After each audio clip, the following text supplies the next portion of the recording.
Manchester City and Pep Guardiola are 7 unbeaten heading into the international break, 5th place but firmly within title talks with just 3 points dividing Pep and Mikel. But we are not firmly discussing Manchester City as a big whole today. In particular, we are discussing Erling Braut Haaland, the best striker on the planet. We are looking at how Pep is aiming to maximise the most out of the Norwegian machine and how he's evolved tactically to fit the modern era. Now, Erling Haaland is not a player I need to introduce or tell you who he is. He's pretty mainstream. We know who he is. He's world class. But in particular, he's showing that world class quite a lot. He is in fine form. The 25-year-old has now scored in 22 out of the 23 grounds in the Premier League he's played in. Nobody else can top that.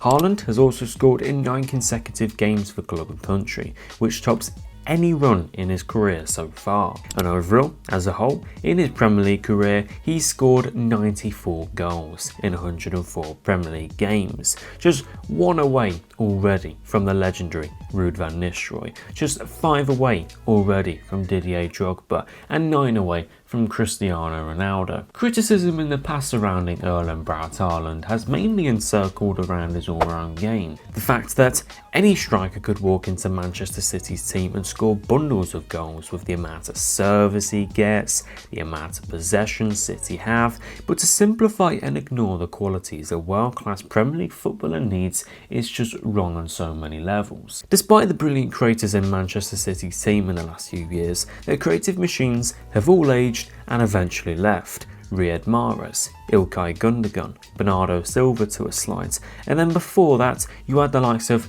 David Silva, João Cancelo, but most importantly Kevin De Bruyne. It's no coincidence that Haaland's numbers, despite being amazing last season, did regress in consistency and output with the decline and injuries of Kevin De Bruyne. Various different players have come through the door at Manchester City over the last year or two, but Pep is looking to evolve with this group, not just as a group and as a team, but also as a coach. In an interview with TNT earlier this year, Pep mentioned that the modern day football has developed, the way in which Bournemouth, Brighton, Newcastle all play is the modern way of playing, suggesting a shift away from the heavy possession oriented style and instead transforming more towards fast, intense, direct football that maximises the talent, improvisation and somewhat chaos on the football pitch, as he then describes in the second paragraph. Now, Pep's Manchester City in 95% of the matches they play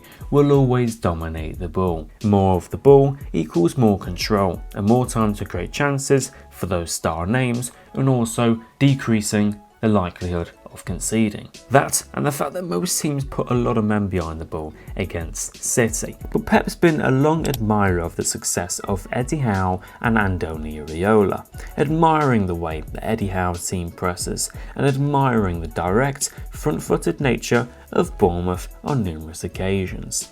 The physical and athletic platform is extremely high in the Premier League nowadays, and it is literally a key target in recruitment for newly promoted teams now, in order to match opponents in the Premier League and in order to survive. It's a key fundamental. Just look at some of the business Leeds, Sunderland and Burnley have done. So you could say this is an essential for every team now. City learned this with the loss of Rodri last season. This magnified truly on just how weak and lightweight they were defending transitions and counter-attacks, which answers the why to Manchester City appointing Pep Linders. Not because he's got Pep in his name, but because the Dutch assistant manager was close to the success of Jurgen Klopp's high-pressing, suffocatingly good Liverpool team. City press much more intensely now with a clear structure in mind, aiming to evolve, and although it's not been perfect so far, there's been progression within this department. Everything hints towards Pep Guardiola looking to evolve this Manchester City team, understanding that City can't play through teams like they used to. City for years relied on the creative machines and the freak profiles such as Kevin De Bruyne to really create, but now they have to shift focus. That focus was supported with the signing of Donnarumma in goal. For years, Ederson was used to play out from the back as a +1 to outnumber teams in this phase and play through them. Donnarumma can't do this. Donnarumma won't do this, so instead Pep aims to platform his group of players to their strengths, maintaining that natural fluidity with individual skill and expression mixed with direct attacking intent. Direct is a word we traditionally don't use with Pep Guardiola, but it's one we are heavily using now at times. An example of this is the man himself, who we're talking about. Last season, when City faced Brentford, this was their passing network, in the attacking half of course. As you can see, the centre forward, which was Erling Haaland, is close by to all the City players, suggesting a bigger feel for the ball and close combination play. Now fast forward to Sunday's game in their last encounter against Brentford. In the first half, when City had attacked most, you can see Haaland right up high, showing that when Haaland did receive the ball, it was in his favoured areas, bullying and battling defenders, suggesting and exemplifying that Manchester City have shifted in their style and intent. Pep has the world's best number 9, the man of the ages, a rare, supreme talent that City have tied down. Why wouldn't you intend to maximise this? Let's have a look at how he's trying to do so and have a look at City from a more tactical perspective. As we can see here, we have Manchester City set up against Brentford on the weekend, and as we can see here, it is slightly more of a basic shape for Manchester City. If it was a little bit more simplified, it's a traditional 4-3-3. Now traditionally, a 4-3-3 is the best formation to dominate the pitch, to cover the pitch and dominate the ball. You cover all the areas really well. When you have a look at wide, you can get 3 players out here easily on both sides, but also connects with the striker just here. That's exactly what Manchester City looked to do. Now the key within this game was the midfielders. It was Phil Foden and Tijani Reinders. Manchester City don't have that much ball progression from deep. They don't have the monster line breaking passes from deep. So it's important that these two players drift in and out in order to receive the ball, progress the ball, and it worked very well. Brentford used their same setup against Chelsea. What Brentford looked to do against Chelsea was use these midfielders to completely block that pass. There wasn't a lot of positional rotation for Chelsea, so this was pretty easy for them to do. This forced them out wide. Chelsea lacked threat and decisiveness out wide. It was a very good setup. But Brentford couldn't do this against Manchester City because the players kept dropping in, they kept stretching them as well, which just left too much ground for Henderson to cover, and they kept tipping them to one side, which created lots of chances for Manchester City within the half spaces. But what we want to have a look at is the big man up here, Erling Haaland. Now the midfielders to me are very important, and there still is a lot of improvement within this department, but they are looking to maximise Erling Haaland.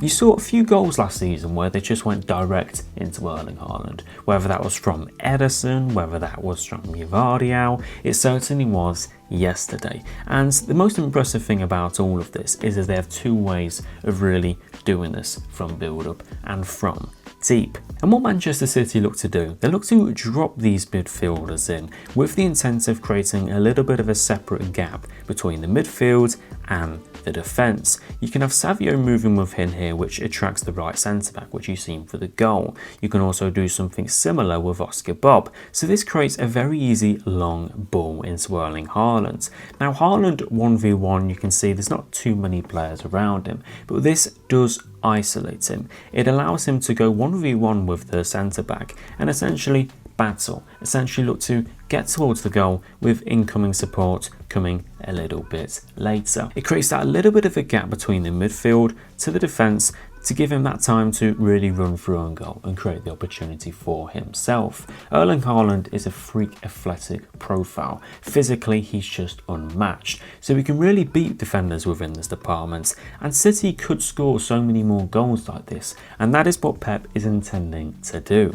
A ball into the channels from deep, and Erling Haaland likely gets there. If you want to exploit a high line, Erling Haaland can get there. Sometimes, if you can't play through them, it's good to play over them, and Erling Haaland offers you that. He offers you an outlet to really progress the ball up the pitch. Seeing as Manchester City aren't like how they used to be in terms of deep build-up, they still have issues here. This is something that they are trying to maximise. Another way of which they are trying to maximise the outlet of Erling Haaland is, once again, a direct ball. You want to. He's a very physical player, but also push Rangers and Phil Foden within these half spaces just here.